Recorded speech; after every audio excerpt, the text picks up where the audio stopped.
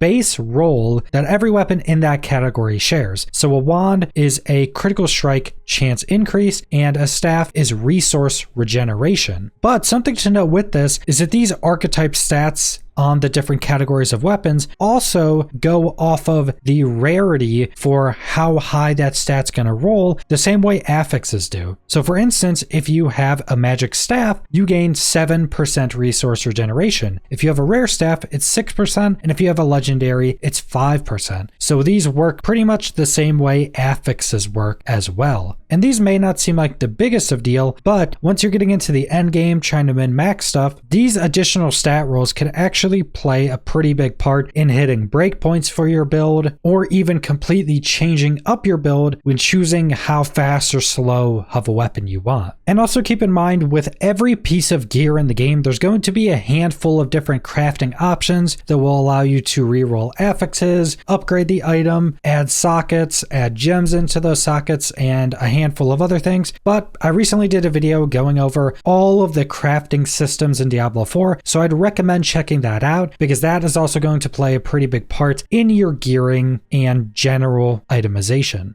And like I've mentioned before, I think this is going to be a good base itemization system for the launch of Diablo 4 that will allow the developers to easily build upon it and add more layers of complexity, other rarities, and other pieces that will integrate into gearing. And we actually do know a few pieces of itemization that are coming in future seasons, but I'm planning on doing another video specifically going over that, so also keep an eye out for that video as well. But I still do think that the itemization and gearing and all the options you have for this is definitely still decently complex for the launch of D4, especially when you go into things like the different legendary categories that can also have modifiers on how good that legendary power is depending on what item it's on. For instance, your amulet can actually have any legendary power in the game on it, and also legendary powers are going to be 50% more effective while on an amulet. So there's different modifiers depending on the different slots you actually put legendary powers on. Then you have the different roles depending on the rarity. So there's quite a lot of complexity and little differences that I think is going to play a pretty big part in trying to get those best in slot builds once you get into the end game. But that's pretty much all I want to go over for the itemization in Diablo 4. So subscribe if you want to see more Diablo 4 or other videos. Leave a like if you liked the video. If you comment down below what you guys think about these itemization systems, and